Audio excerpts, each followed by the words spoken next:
due to that results, because as it is, firstly, you were facing with COVID-19, having, these matrics to write was a situation on its own. And then having to get people to actually go out and mark those papers and try and get those results released must have been quite a situation. It was very difficult. Remember, the anxiety that everybody has. We don't know what will happen, and people think that if I go to the marking center, I'll be sleeping with other people, I'll be sharing a room with other people. That's why we got so many withdrawing.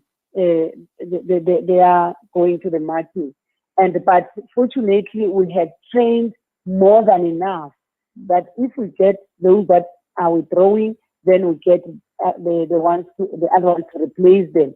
Others will withdraw because of their status. Maybe they have tested and they are positive, then they withdraw. Some is because of a member in the family, then they withdrew. But it was not an easy thing to do this year, and especially that of the fear of the unknown. Sure. Yeah, we are afraid of this COVID. We can't see it. We can't fight it. We are fighting a silent opponent.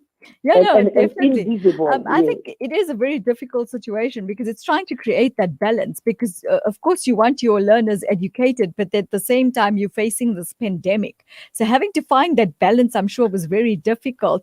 With the pass rates, I mean, obviously, I think you expected the pass rates not to be at its best this year due to the challenges faced with COVID-19, especially in the rural areas where kids didn't have access to many things.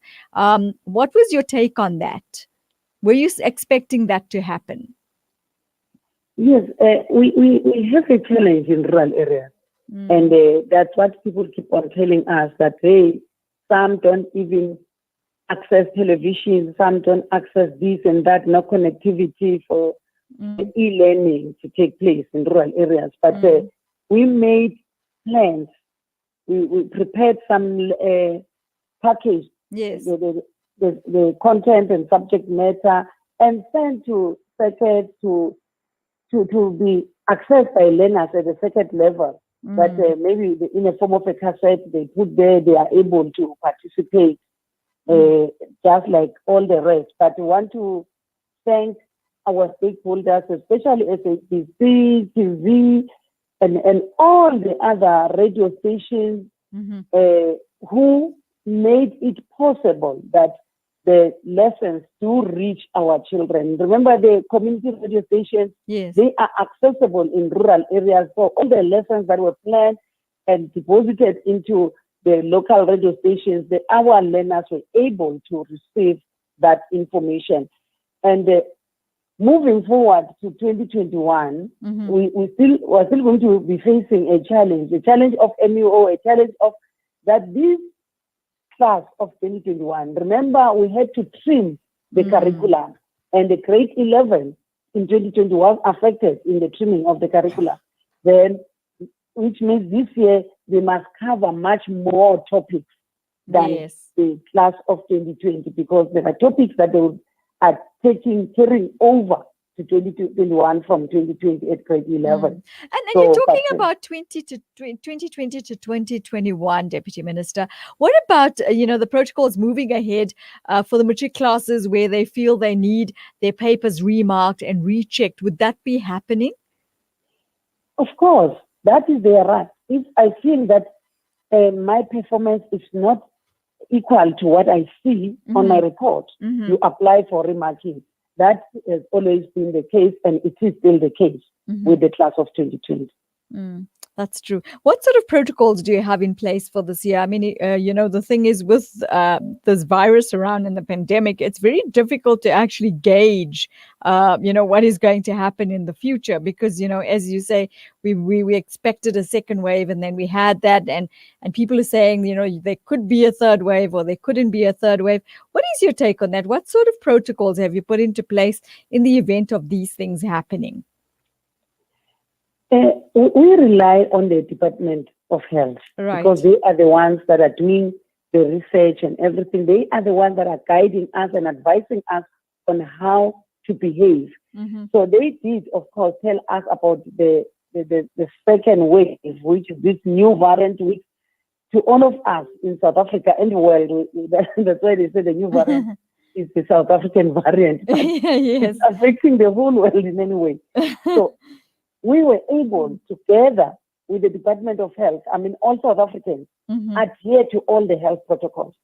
Remember, during the first wave, Yes. not everyone would want to wear a mask, and not everyone would want to adhere to the health protocol. But now, when I drive around and I move around, wherever you see people, even when a person is alone, is on a mask, and you are not even reminded when you get into a shop to say sanitize. You see people looking around, where's the sanitizer? Because now it's inside, it's our lifestyle. So I think that if we continue to respect and adhere to all these health protocols, we'll be able to defeat this.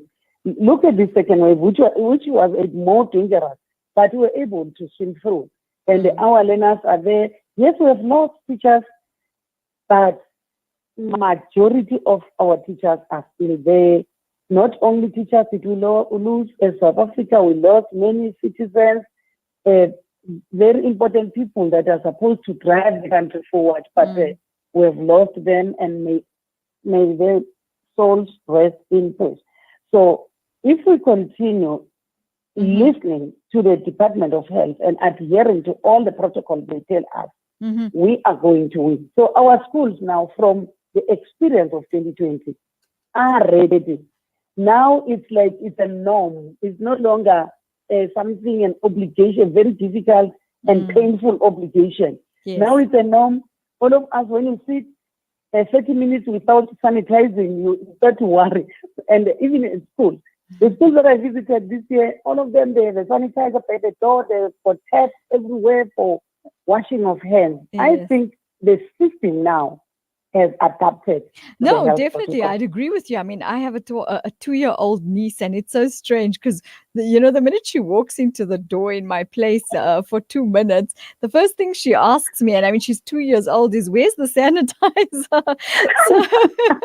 And she reminds her mom time and again, before they walk out the door, where's your mask? So Exactly. I think it's a good thing. It has been inculcated into the young students.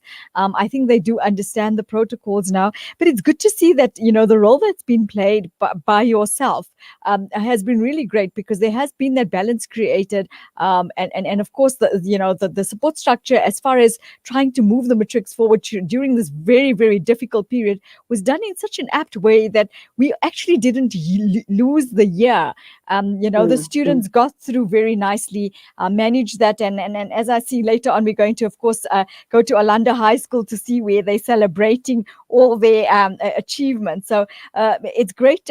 We'd like to commend you and your team on the work that you people try to go out there and do your best to, of course, balance everything out during this very difficult period and try to find the necessary solutions and protocols that needed to be put into place. So you definitely a good commendation for yourself and your team, Deputy Minister. Thank you very much. That's why we thank everybody, because we know it's not our effort alone, but all South Africans help us win this battle. And if we continue to work together, we shall defeat COVID-19. I so agree with you. What last message would you like to leave us with today? The last word is to the class of 2021, that as the class of 2021, we need to start studying now, as if we are writing tomorrow. And we stop all other things and focus on our books. We'll rejoice like the class of 2020 is rejoicing today. And to those who did not make it in 2021, in 2020, let them know that there is a second chance. Let them not try to feel otherwise. In life has got this thing of falling and rising up. Let them rise up. Let them come. They will rise and they will pass. The closing date for the supplementary examination has been shifted to allow them to register. It's on the 31st of March 2021. Thank you so much.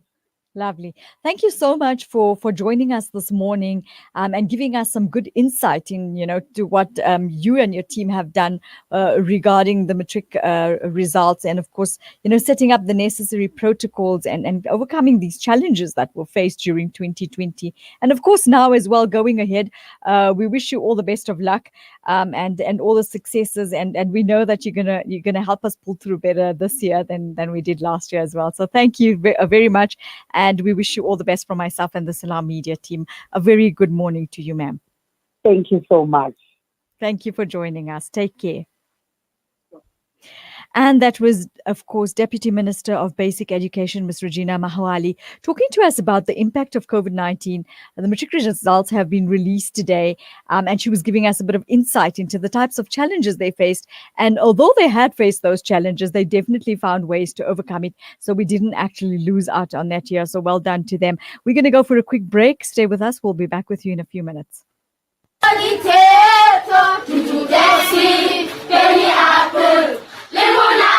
Penny Appeal's Education First campaign helps children to get access to quality education. I'm 14 years old. When I grow up, I'd like to be a scientist. We believe every child belongs at school, And we want education, a better education. learning and dreaming their way to a better future.